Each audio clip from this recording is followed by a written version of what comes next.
Diplomatic negotiations remain at the forefront of discussions surrounding the war in Ukraine. Russia, Ukraine, and the United States continue to assert their respective positions as the world drifts toward yet another phase of global confrontation.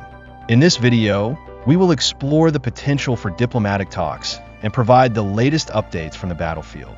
Have you ever wondered why supporters on YouTube and Patreon choose to back us financially?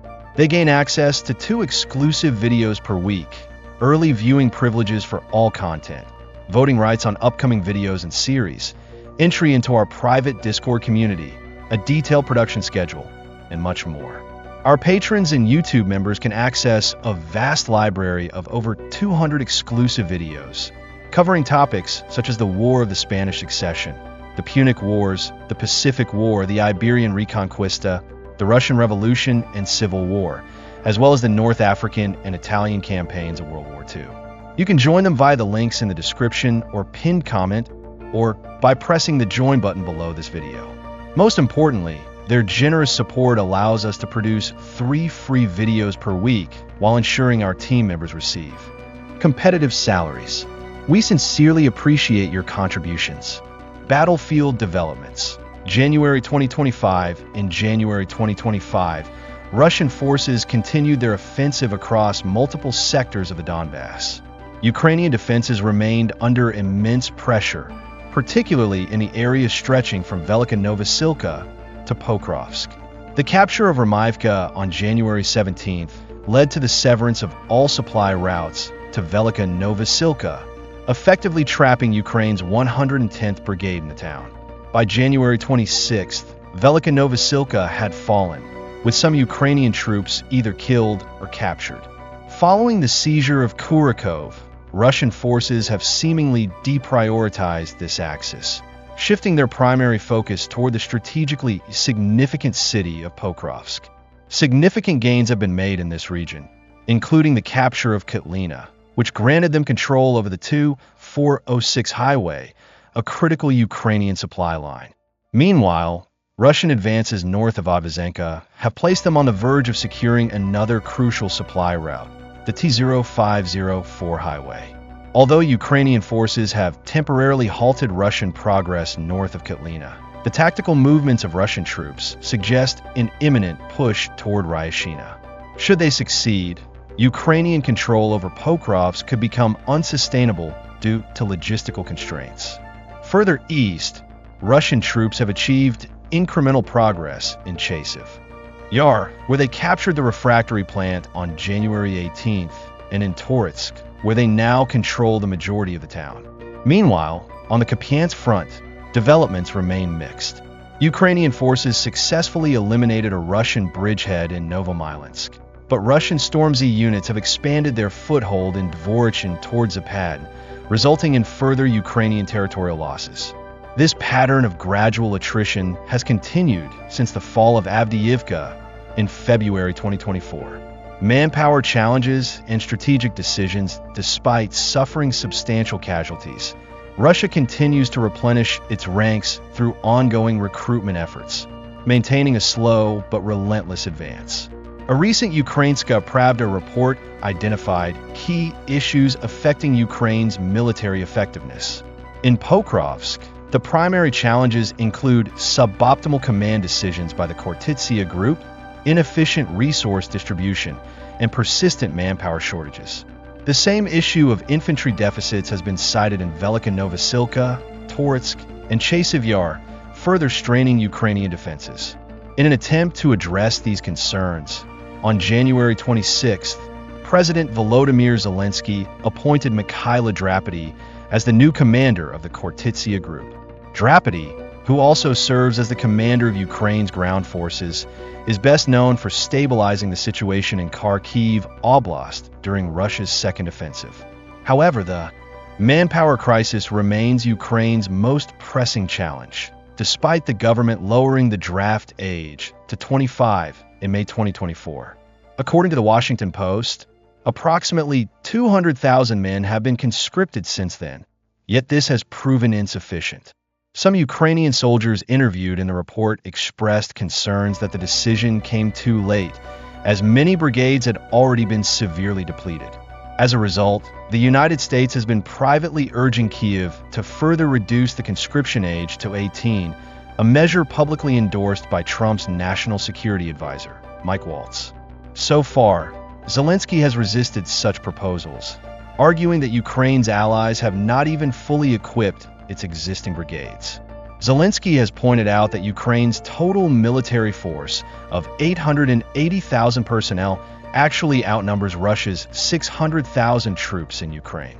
However, due to the necessity of deploying a substantial portion of its forces to defend non-frontline territories against potential Russian incursions, Ukraine is left with only around 250,000 troops on the front lines, facing more than 400,000 Russian soldiers.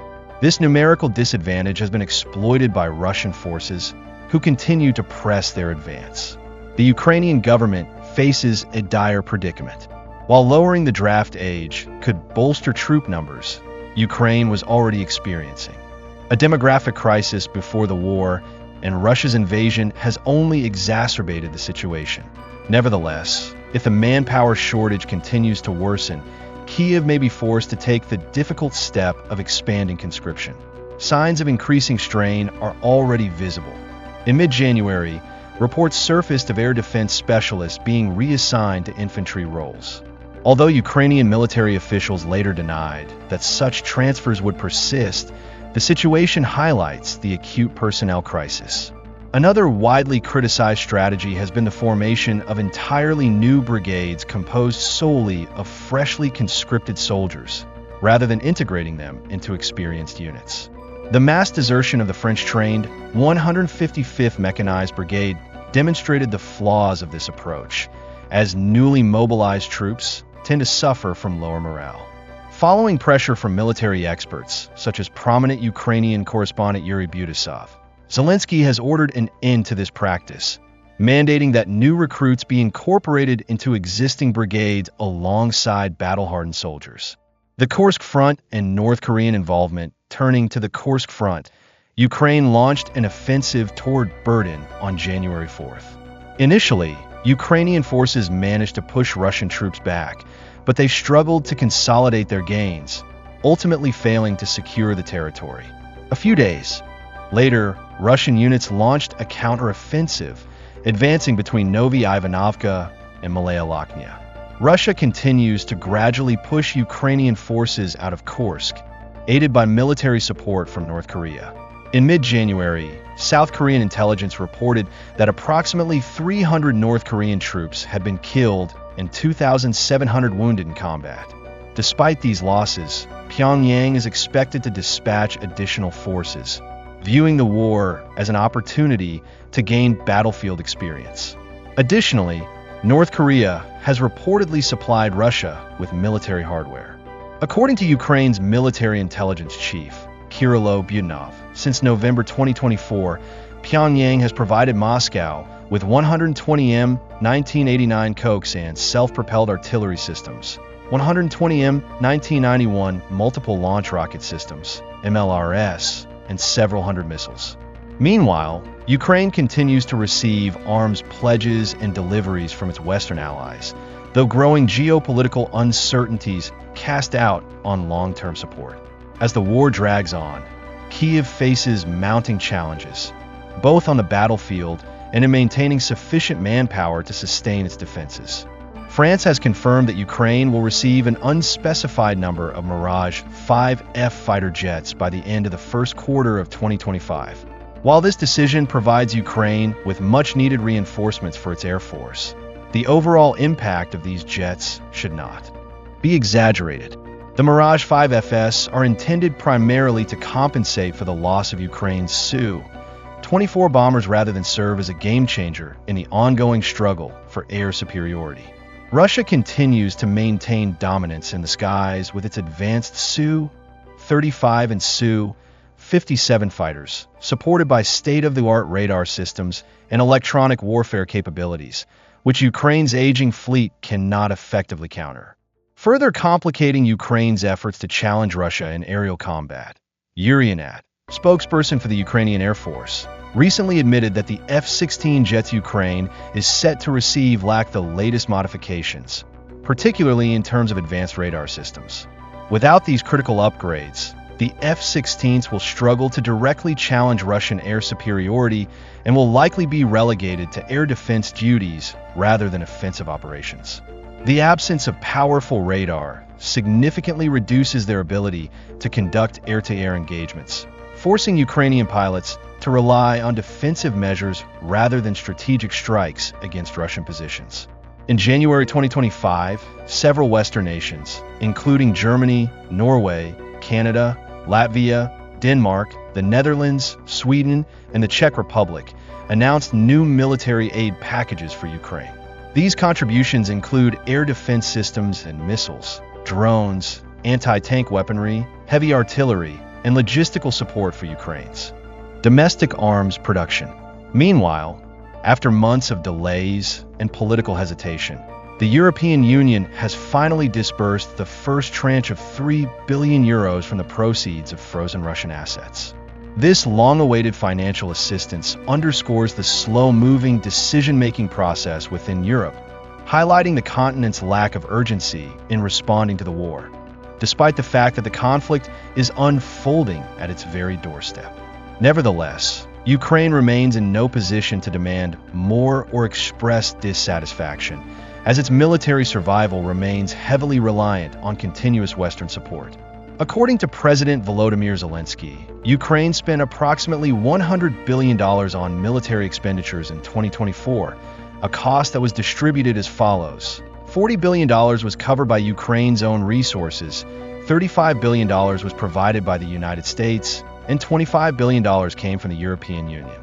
However, the most pressing concern now is whether the U.S. will continue its military assistance under the Trump administration. On January 9, 2025, outgoing U.S. Secretary of Defense Lloyd Austin announced the final military aid package from the Biden administration, worth $500 million. Since then, no new aid has been formally pledged under Trump, leaving uncertainty about the future trajectory of American support. While the United States has suspended most foreign aid programs, military assistance to Ukraine has not been explicitly cut off. Yet no new commitments have been made either, signaling a potential shift in U.S. policy. Trump's position on Ukraine has evolved since his return to office. Initially, he expressed skepticism about continued U.S. involvement, but recent developments suggest he may be considering a different approach. Analysts speculate that Trump wants to avoid a Ukrainian defeat under his presidency, fearing it could be seen as a geopolitical failure similar to Biden's withdrawal from Afghanistan.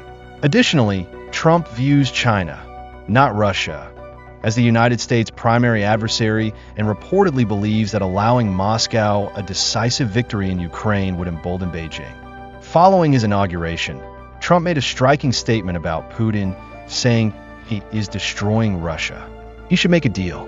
Zelensky wants to make a deal. Trump also claimed that Russia had suffered 1 million casualties, while Ukraine's losses stood at 700,000. However, these numbers should be taken with caution, as just a month prior, he had posted on Truth Social that Russian casualties were at 600,000, compared to 400,000 Ukrainian losses. Adding to the confusion, Trump's Ukraine envoy, Keith Kellogg, later estimated that 80,000 Ukrainian soldiers had been killed, while asserting that Russian losses were 5 times higher. Amid speculation about a possible diplomatic resolution, reports suggest that Trump may attempt to broker a peace settlement between Ukraine and Russia. The most commonly discussed proposal includes provisions such as a ceasefire along the current front lines, which would be turned into a demilitarized zone monitored by European peacekeepers. Ukraine receiving security guarantees, but indefinitely abandoning its NATO aspirations, and Western sanctions on Russia being lifted in exchange for settlement. However, the Kremlin's position remains far more rigid, making any compromise unlikely in the near term.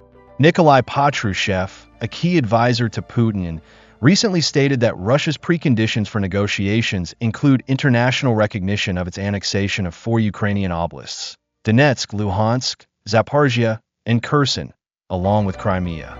Additionally, Moscow continues to insist on Ukraine's demilitarization, which would mean drastically reducing its armed forces and prohibiting Western military aid, as well as denazification, a Kremlin term that implies overthrowing the Ukrainian government and installing a pro-Russian leadership in Kyiv. Given these extreme demands, the likelihood of Ukraine accepting such terms is virtually non-existent, making a diplomatic breakthrough highly improbable. Trump, however, believes he holds leverage over Russia and has suggested economic pressure as a means to force Putin to negotiate. On January 23, 2025, Trump argued that high oil prices are sustaining Russia's war effort and called on OPEC to lower oil prices, essentially attempting to strangle Moscow's war financing. The Russian economy is already under significant strain due to the costs of war and ongoing Western sanctions, and a sharp drop in oil revenue could deal a severe blow to its ability to sustain the conflict. Whether this strategy will succeed remains to be seen, but economic measures could play a pivotal role in shaping the war's trajectory. Meanwhile, Ukraine remains determined to find a way to end the war without compromising its sovereignty. While the broad outlines of the proposed Trump peace plan may seem acceptable to Kyiv, several key concerns remain. Chief among them is the issue of security guarantees. Zelensky insists that Ukraine must receive concrete, enforceable assurances to protect against future Russian aggression. Furthermore, he demands at least 200,000 international peacekeepers, including U.S. troops, arguing that a purely European force would be insufficient to deter Russia. However, there appears to be little to no willingness in Washington to commit American troops to such a mission, further complicating Kyiv's position. At this stage, while discussions about ending the war have gained momentum, no real progress has been made toward actual negotiations. The preliminary diplomatic maneuvering could take months, if not years, before any tangible agreements are reached, if they are reached at all. Until then, the war is set to continue into its third year, with Ukraine facing an uphill battle dependent on sustained Western military aid, strategic maneuvering, and the effectiveness of economic pressure on Russia. The conflict remains far from over, and its resolution is still shrouded in uncertainty.